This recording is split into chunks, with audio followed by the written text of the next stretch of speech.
Can you see my screen? Can you see my screen? Yes, sir, we can view. It's visible. Now this economist Adam Smith, who have presented theory, trade theory, and even there is one of the very popular and famous book, Wealth of Nation. In this Wealth of Nation, he has nicely presented his theory in regards to the trade. One of the world famous book, Wealth of Nation, which was written by Adam Smith, and that too long back, 1776. But today also, whatever principle he has mentioned in the Wealth of Nation, more or less it is applicable in terms of today also. So you can understand the relevant thought process which was given by Adam Smith in 1776 in 17th century. And that is why it is widely accepted and relevant. Now in regards to the Ricardo, more or less Ricardo is also focusing on the cost.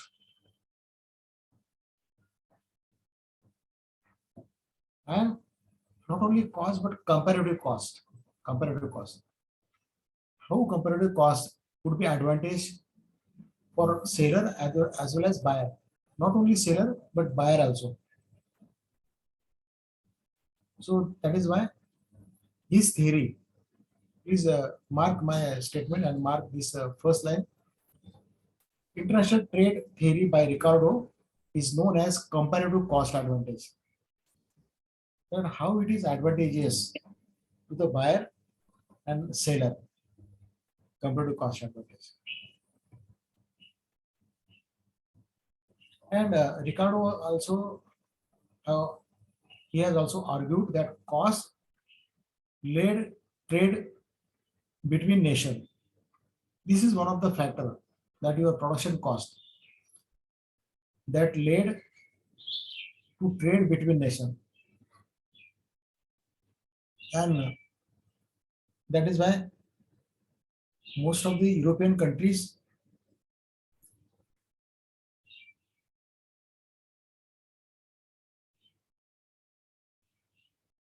they have been taking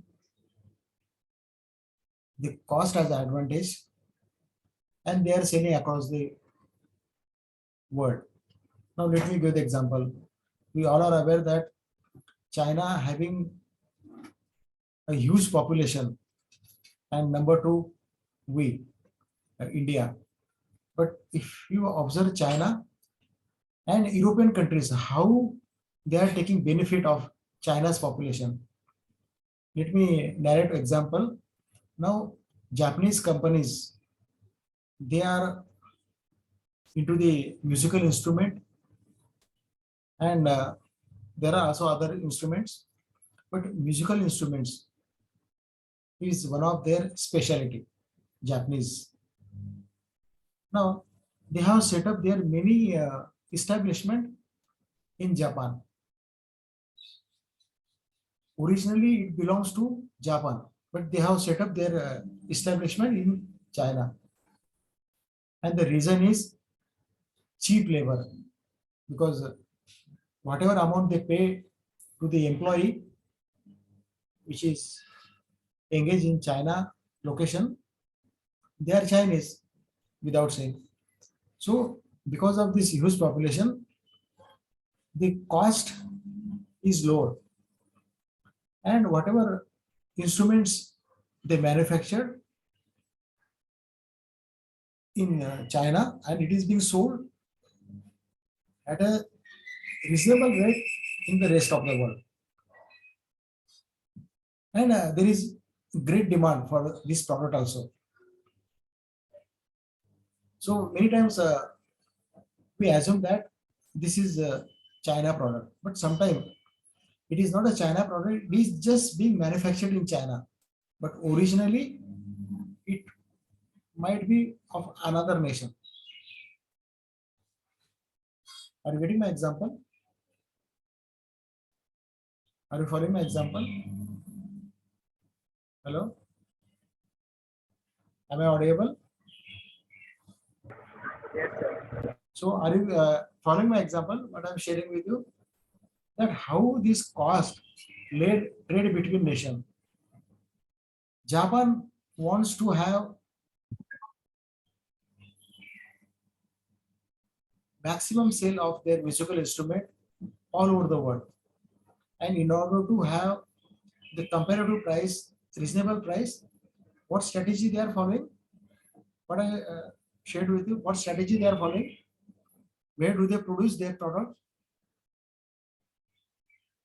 Can you answer me? Japanese, where do they produce their product? They produce their product in China. And why they are manufacturing in China? See, in manufacturing process, we require labor. We require labor or not in manufacturing? Hello? Hello? Hello?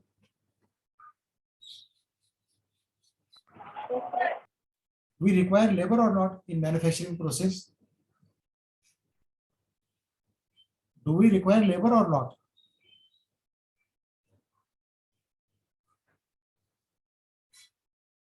Yes.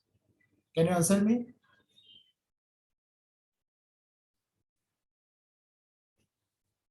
Hello?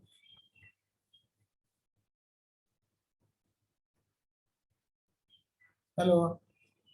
I'm not getting any response from all of you. Hello?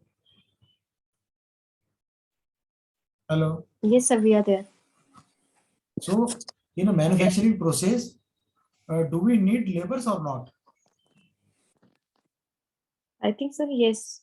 We need labor, and this is the advantage which is taken by Japan country. What they are doing, they have opened their manufacturing unit in China. In China, because of huge population, it is available at a cheaper rate, and ultimately the product price is also a lesser one, and this advantage is taken by Japan country, and they are selling at a reasonable price. So any doubt in understanding this example? Any doubt? Hello? Hello? Hello? Hello? Yes, sir, we can hear you. So any doubt in understanding this example? No, See, for me, I'm very clear. Yeah. okay. Now argued that cost led to trade between nations. Now here I have given the example of Japan and uh, China. Now let me give the another example. Now in India, Indian people and Indian market, it is known for brain drain. Brain drain. Do you know what is brain drain? Brain drain. Now what American companies have done? American companies have started their information and technology companies in India, like in Hyderabad, Pune, Mumbai, Kolkata, Bangalore. These are the prominent places where IT companies have been opened by foreigners. Are you aware of this? Hyderabad, Bangalore, Pune. In these places, there are number of IT companies. Hello, hello, hello. Yes, sir. So there are number of IT companies in Pune, Bangalore, Hyderabad, or not?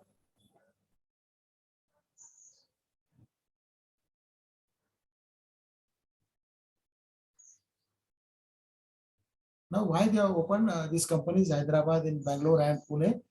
Because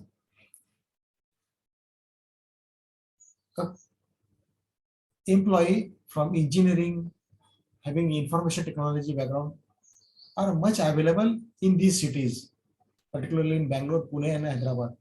And infrastructure is also available. So here they are engaging our people, and they have been developing their software product, and it is being sold across the world. So here labor is cheap, even in India.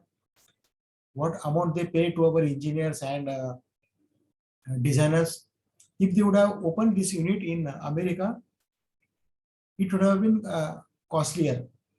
That is why they have opened their units in India. And in India, they are paying these multinational companies. In what currency they pay salary? Now suppose if a person is working in Hyderabad or in Bangalore, so in which currency he is getting salary? Hello? Hello?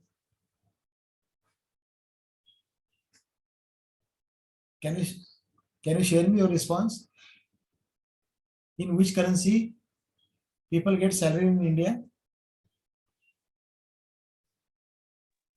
Hello? Rupees. Rupees. And the product, software product, correct, you are correct. Now listen. And the product, software product, which is being developed in India, maybe in Pune or Hyderabad or Bangalore, is being sold in the rest of the world. So while selling, which currency that company is getting? Answer me, please. Which currency company is getting?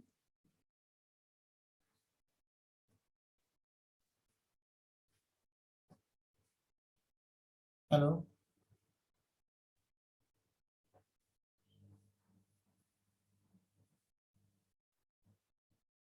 Which currency this company is receiving?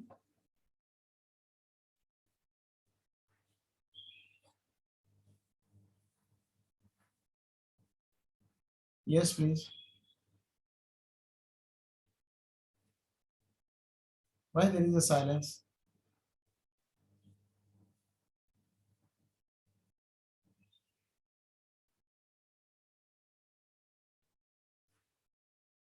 Are you not in a position to understand my example? Is it so?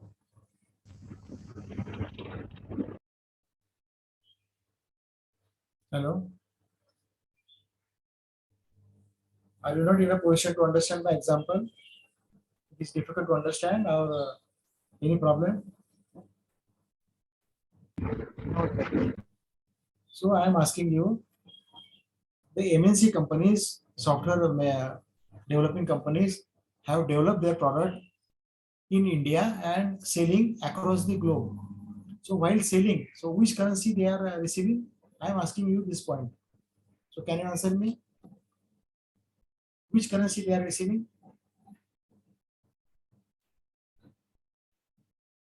These companies are receiving foreign currency, not in rupees. If order from say European countries, they will get euro. If order in say America, they will get in dollar. But here, the product is being developed in India. Here, employees are paid in rupees. So here is the biggest difference between this currency. As we know, our rupee and dollar, there is a huge difference. Our rupee and pound, again there is a difference. Our rupee and euro, there is a difference. Our we have to shell almost 75 rupees, 5 rupees to get $1. So this is the today's rate. Are you aware of this? Hello?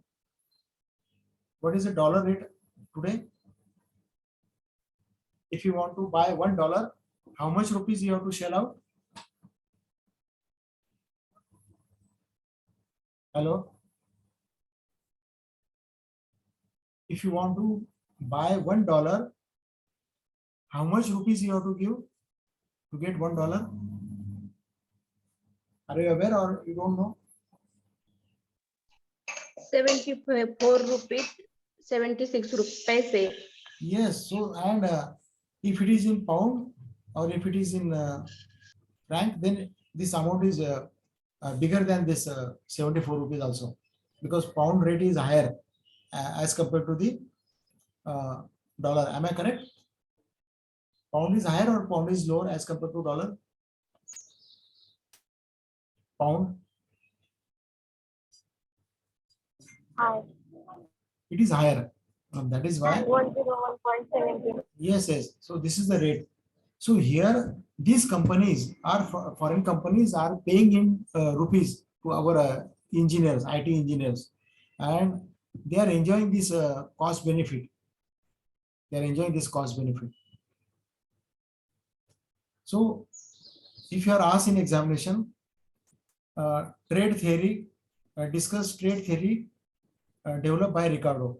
Please do remember this point and put this example. Any doubt? May I go to the next slide? Shall I go to next slide?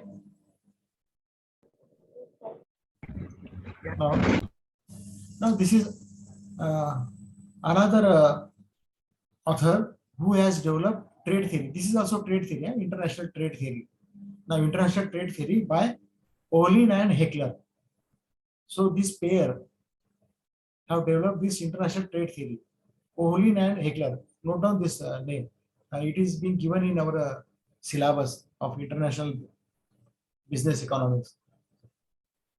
Olin and Heckler. Now, what they have said in this trade theory, let us discuss one by one. This is also known as HO model. S stand for Heckler, O for Olin. HO. Maybe in your multiple choice of question, MCQ, this question can be asked. HO model is known as, then you will be given several options. So which is the correct option? HO stand for what? Can you answer me? HO stand for what? Am I audible? Yes, sir. So HO stand for what? HO means, what is H and what is O?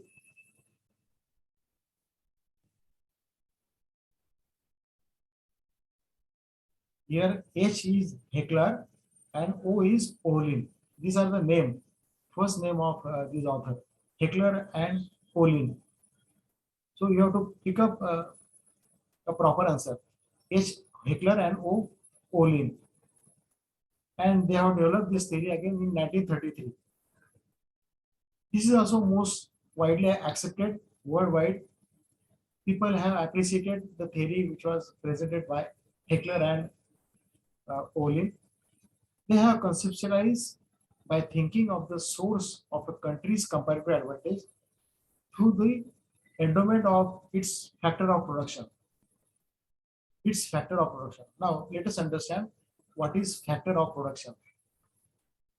Now, from the economist point of view, factor of production, that is land, labor. Now, what is land? Land means your building place, that is basically known. And land, we know this is nature gift.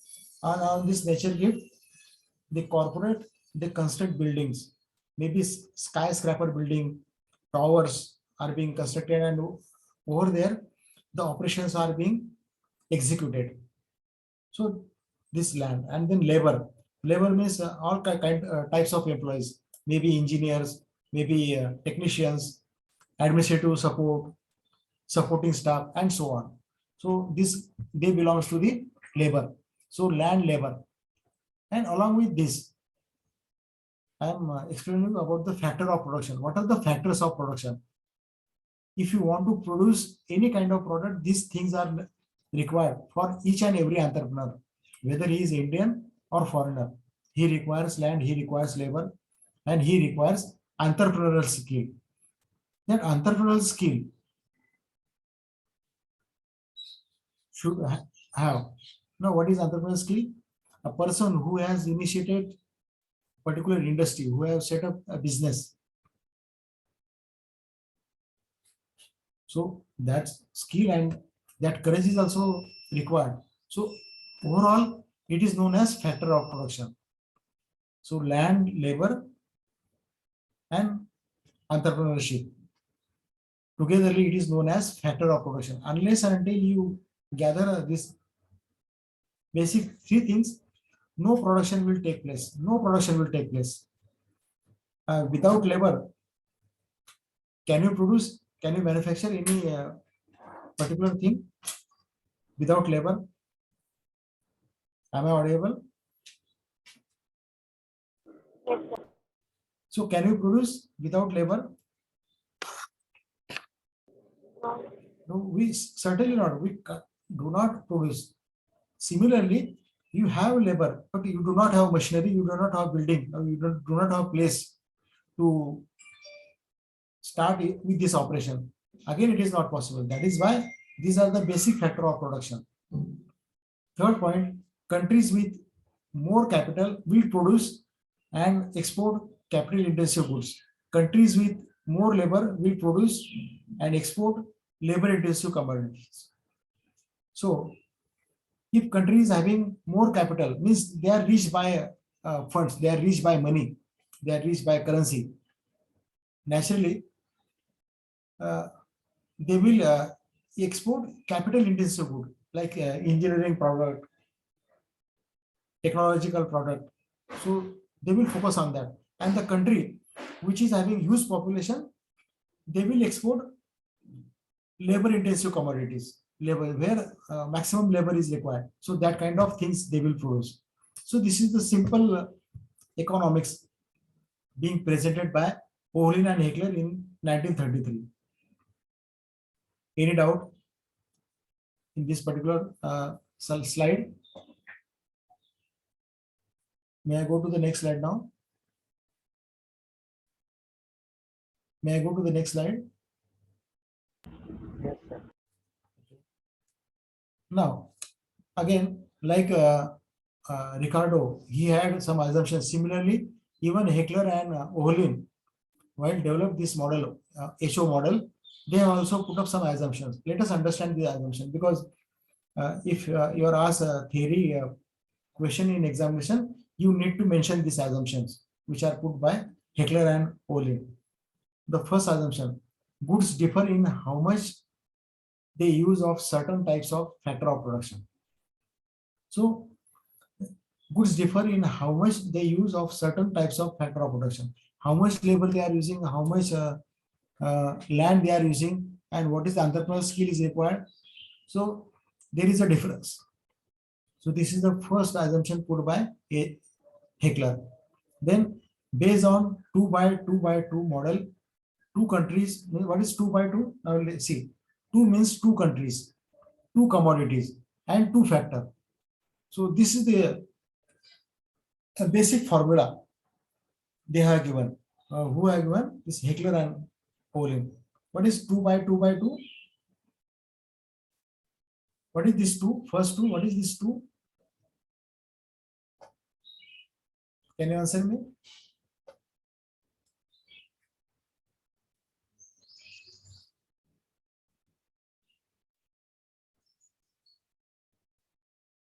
Hello? What is this 2 by 2? This 2 stand 2 country. Second 2 stand for 2 commodities. Just 2 things.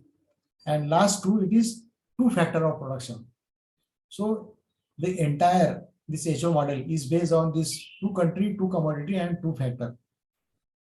And the third assumption, they do not consider transport cost.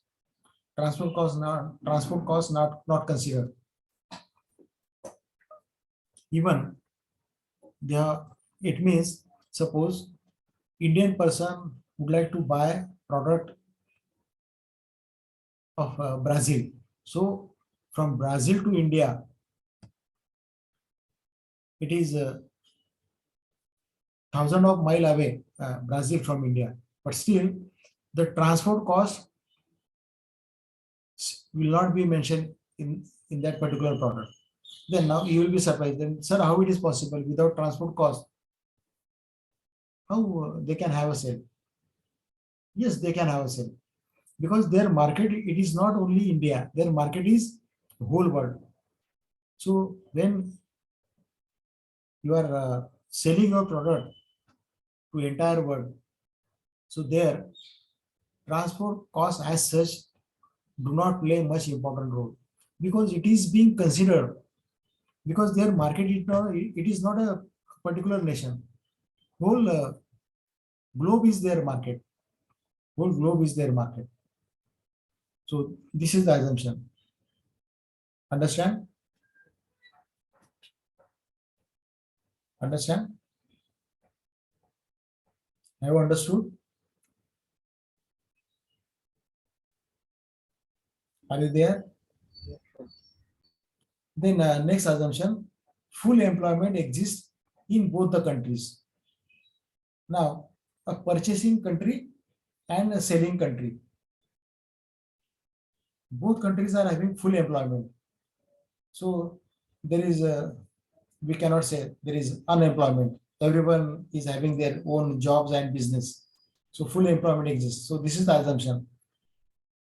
Now I am asking, in reality, does it happen? In reality, does it happen that full employment in both the countries? Everyone is having jobs and business. No one is unemployment. No one is having.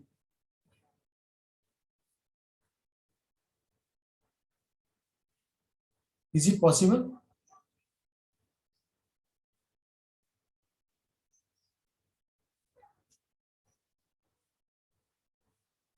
But though this is the assumption put by HO, unless and until you assume the theory cannot be proved. Then the last assumption put by HO, that is preference and technology level do not change. So the preference given by a buyer and the technology used by seller, that level do not change. It remains fixed. It remains fixed. Preference is not changed. Technology is not changed. Now, let us have, now we have discussed two theories, that is Ricardo theory and HO model. So Ricardian, it is known as Ricardian, Ricardo. Now comparison. If you are asked to differentiate between Ricardo theory and Heckler theory, असं जर तुम्हाला प्रश्न विचारला आहे परीक्षेमध्ये, exam मध्ये, differentiate between Ricardo and Heckler. So please remember these 3 points. You can have these 2 columns, Ricardo, and the other column is HO. Are you getting me? Hello? Am I audible? Yes, sir. So this way you have to present comparison. Now Ricardo, the first point. Ricardo's theory is based on one factor model. That is only labor. He consider only labor. One factor model. Whereas HO, it is based on 2 factor model. Just now I told you this. There is a 2 factor model. See, look at this. 2 by 2. Correct? Hello? Correct now? HO based on 2 by 2. So HO model, 2 factor model. So this is Ricardo 1 factor, HO 2 factor. This is one difference. Second difference, the Ricardo model leads to export. So it is maximum supporting or motivating to the export. Whereas HO may not always lead to export. They are also some, but not always. This is important. In Ricardo, always export, always export. Whereas in HO, may not always lead to export. Sometime, and sometime may not be. So this is a second difference. I don't think that it is difficult to understand. May I go to the third point? Third point is Ricardo says that does not take factor price into account. Whereas HO, this is more realistic as based on relative factor prices. That is just now I told that factor of production, like say labor, land. So this factor of production is being considered by Heckler, whereas Ricardo, he says that does not take factor price into account. So the factor of production, there is absence. There is absence of factor of production. So this way you can compare between Ricardian and HO, that is Heckler and Pohlin. Any doubt in this comparison? Any doubt? Okay. Now, this particular slide speaks about trading environment of international trade. What is the trading environment at an international trade? This is also a very interesting one. Numerous trade laws covering specific aspect of international trade. Now, over the period of several years, countries have developed new and innovative theories in order to have smooth business at international level. So numerous trade laws covering, and still now this business is becoming complex and complex. But because of this complex, every time new theories are entering into the business, and entrepreneurs are following that theory. They are following, and they are continuing their business. And this will continue. This game will continue for a future also. After completion of your MBA, if you happen to work in a corporate where there is a import and export business is involved, if you are working there, please try to understand that every day, every month, there will be new theory coming into the business, and you need to update your knowledge. Now, today you are learning whatever things are given in our syllabus, so that we are discussing. But not necessarily that this particular theory is applicable in today's term. Some part is even today is also followed, but most of the points now are discarded. Let me tell you frankly, most of the points which are mentioned in syllabus are being discarded in practically. But the base is same. Only new words and new aspects are coming in this environment. Second one is regulating international trade into and out of the US. Not every time it will be happening in US, United States, but out of the United States also, the international trade is being regulated out of the United States. Now, for example, let me give the example, Google. Now, Google, it is the US-based company. No doubt, Google has their headquarters in US, but Google also have opened their offices at the rest of the world also. Even in India, their offices of Google. So, when they open their office in India, so the Google is not only following US rules and regulation, but they are also following, in order to sustain in this environment, Indian rules regulation as well as US rules regulation being followed by Google. So trading environment. Now somebody should be there who can regulate this international trade. So this is the GATT, generally accepted General Agreement for Trade and Tariff. General Agreement for Trade and Tariff. GA-IT stand for General Agreement for Trade and Tariff. T for trade and another T for tariff. Tariff.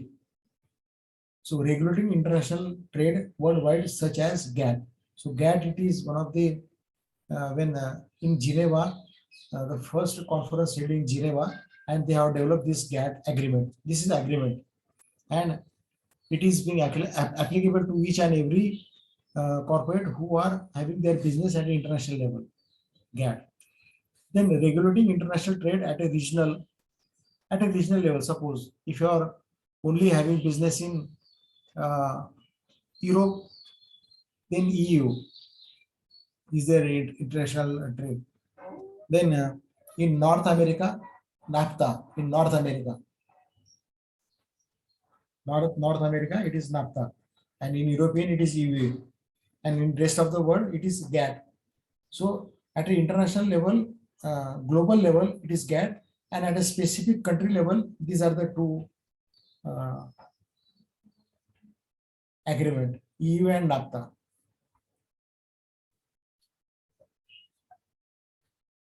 Yes, may I go to the next slide? EM in afternoon समजा करा. Anything you would like to ask? EU and NAFTA. NAFTA, it is North America. North America, they have designed agreement of a trade association. NAFTA, it is for North America region only North America. EU, it is only for European countries. Got it? Okay, sir. Now, world applied trade status. Now, at a world level, what are the statutes are there? Statutes means what? It's a kind of rules and regulation that is known as the statutes. Now, suppose if you have taken admission in say Matrix Business School of Management, okay. Now, Matrix Business School of Management, which is having affiliation of Savitribai Phule Pune University. So, whatever rules given by Savitribai Phule University should be abided by Matrix Institute. And again, this is local in Pune. This is university. But at a national level, Matrix Institute have also having recognition from state of Maharashtra and also being recognized by AICT, which is the Delhi-based agency, Delhi-based. So they have developed their own statutes, AICT, Savitribai Phule University, Government of Maharashtra, and accordingly, each and every institute who are imparting education into the management stream, they should follow that. So similarly, at a worldwide also, these are the trade statutes. As I give the simple example of colleges and institutes. So Tariff Act of 1930 under section 337. And what is being referred that commonly referred to as unfair import practices. So in import practice, unfair import practice. Now, reason for application, methods of competition that injure a US industry, usually applied in the case of patent infringements. So sometimes there is a violation. Sometimes there is a violation of innovation. Now it is not happening, but in older days, the innovation which was developed by a person, it is being stolen by the other person. So to avoid this such cases, that is misuse of their innovation, then Tariff of 1930, section 332, under section 332, it is referred as investigation. Now, reason for application, investigation of the effect of foreign trade on US firm and industries. So they have the right for the investigation. If some disputes are there, so such disputes or some such conflicts can be resolved through this section. So these are the word applied trade statutes. If you are having such issues or problem, such issues and problem can be resolved with the help of this section. Now let me give you a simple example. Suppose now you are staying in a society or you are driving your vehicle on a road, and while staying in a society, if someone is troubling you unnecessarily, as a citizen, what you do if someone is troubling? What step you will initiate? You are staying in a particular society, particular location, and somebody is harassing you, somebody is torturing you, somebody is troubling you.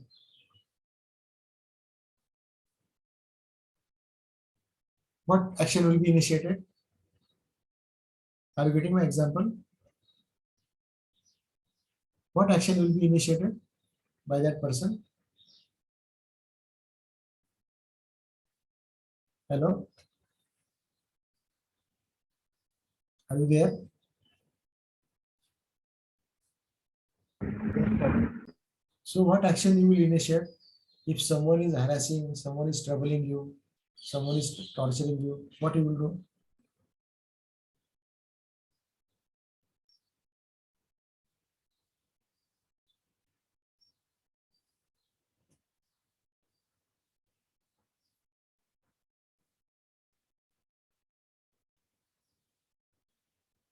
The first step, you will go to the police station and you will register complaint against that person.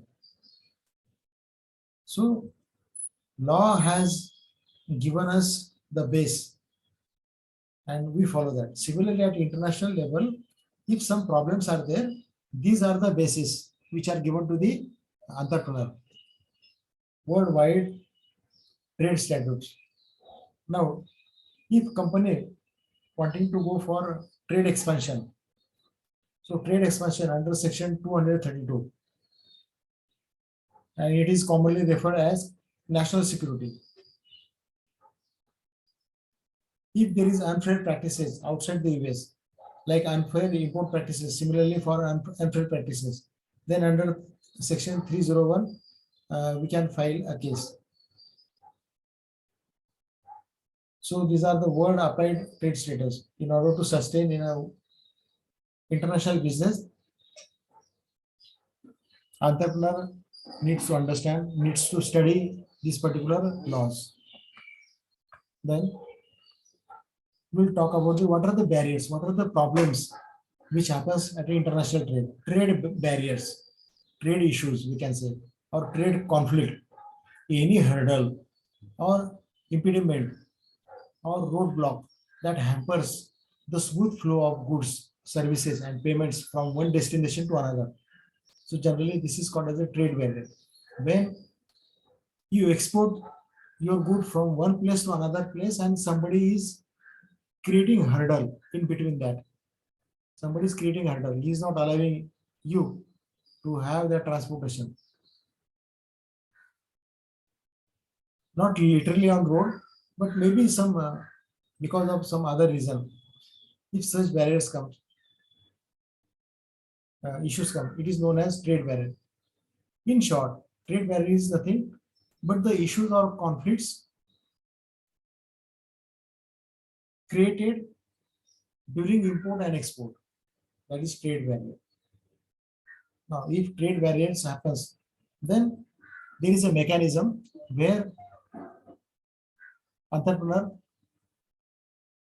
can take help of that. Now, what are the objectives of trade barriers? The first objective, to protect domestic industries from foreign goods. To protect domestic industries from foreign goods. So this is in the hands of each and every nation. If they would like to protect their domestic industry,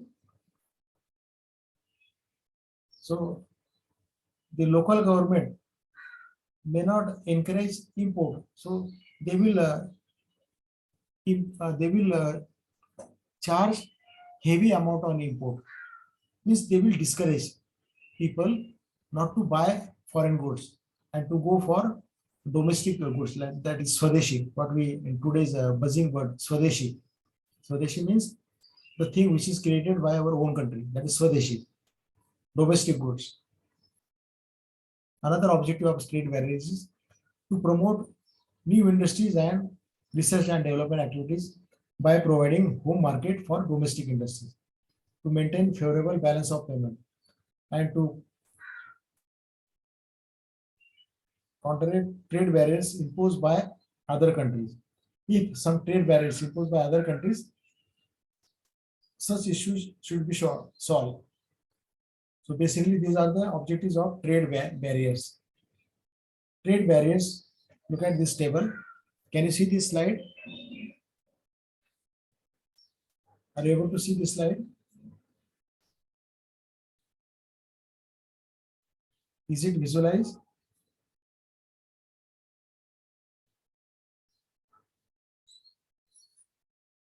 Trade barriers on the basis of origin. maybe import or export. Then on the basis of quantification, specific add value on the basis of quantification and on the basis of purpose. So basically these barriers on the basis of origin or on the basis of quantification or on the basis of purpose.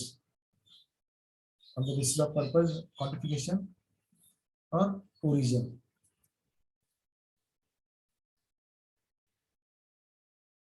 Now, what is on the basis of origin? Export duty is a tax levied by the country of origin on a commodity designated for use in other countries. Import duty is a tax imposed on a commodity originating in other country by the country in for which product is designated. Then on the basis of quantification. Now, what is this? Specific duty is a flat sum collected on a physical unit of the imported commodity. Ad valorem. What is this ad valorem? It is the duty is imposed at fixed percentage on the imported value. Whatever things are imported, on that value, certain percentage is being charged. That is known as ad valorem duty. It is nothing but the kind of tax of a government. Ad valorem duty, import duty in the general language. Then non-tariff barriers. Non-tariff barriers, quota, licensing, health and issue. Now, what it is? Quota, licensing, and health issues. There is a specific quota. Once that quota is completed, then there is no scope for business. Then licensing means that particular country, whenever someone wants to start a business, that the person will have to take a license from the government. Means they will have to seek the permission of appropriate government, state government, central government, and regional, etc. So licensing, and while issuing licensing, the government will ensure that whether the good is not hazardous to health and whether it is safe for country or not. So these things will be checked. Now, for example, if a liquor producing company, so if liquor producing company is there, is it beneficial to the society? Liquor is beneficial to society. Society will prosper because of liquor. No. No. So the government will hold the license. Vice versa, if it is not safe. Now there are some chemical companies, and while having production of chemical companies, a huge amount of smoke which spread in the sky, which is again hazardous to the health of citizen. So it is not safe. Or sometimes their wastage water may be mixed with river water, which is not safe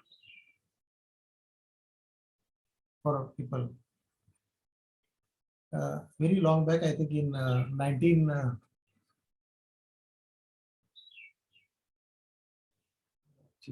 it happened in 95, 96. Union Carbide. This is Union Carbide is a company which was in Bhopal, Madhya Pradesh. And one of the midnight, their gas chamber released that poisonous gas, and that poisonous gas spread in Bhopal city, and thousands of people, they died in at the time of sleeping. They were slept, and next day they died because of the leakage of this poisonous gas. If you search in Google Union Carbide, remember this name. What is the name? Union Carbide. This is the company, Bhopal-based company. Even this is a very famous case. This company belongs to the foreign, and it was opened in India in Bhopal, Madhya Pradesh. What is the name of company? What is the name of company I shared with you? Union Carbide. Union Carbide. just get the details through Google search. You will come to know that how it was unsafe for the people. Now, tariff barriers, a levy collected on goods when they enter domestic tariff area.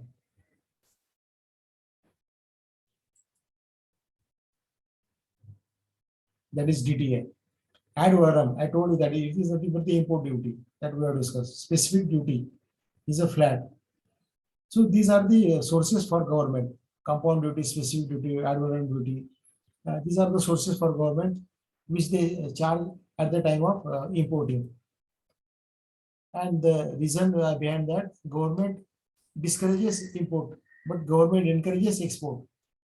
Please remember, government never encourages import. They encourages export only, government. And this way, they control import and export. They means government.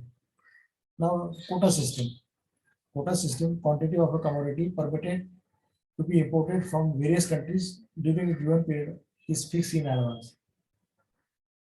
Developing countries may use quotas in place of tariffs. Now, example, textile quota called as multi-fiber agreement.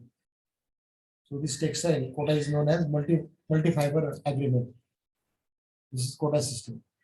Even another example, if you are into the business of production of liquor, so there is a specific license quota is there. Not every day government will issue license for the production of liquor. But if you are there into production of edible things like say edible oil or biscuit, then even every month, every week, every day government may issue license. Are you following my example? But every day or every moment, government will not issue license for production of liquor, but production of biscuit, production of edible oil, they can issue license every day. So there is no quota system for the giving license of biscuits and edible oil. Followed?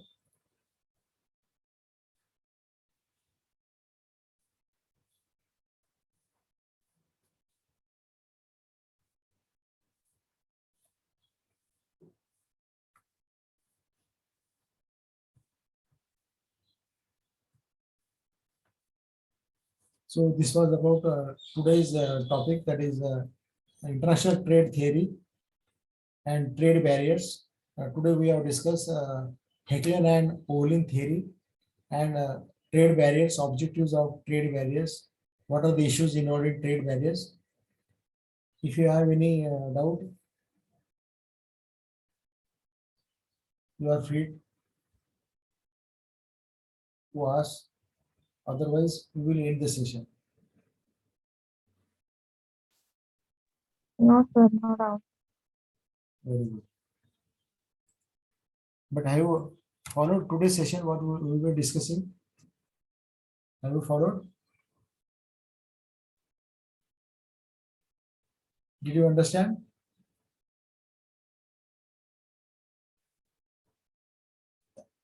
समजलं का तुम्हाला काय बोललो आपण आज? Hitler and Olin theory, trade barrier, समजलं का? Yes, sir. Okay. Thank you all for attending session.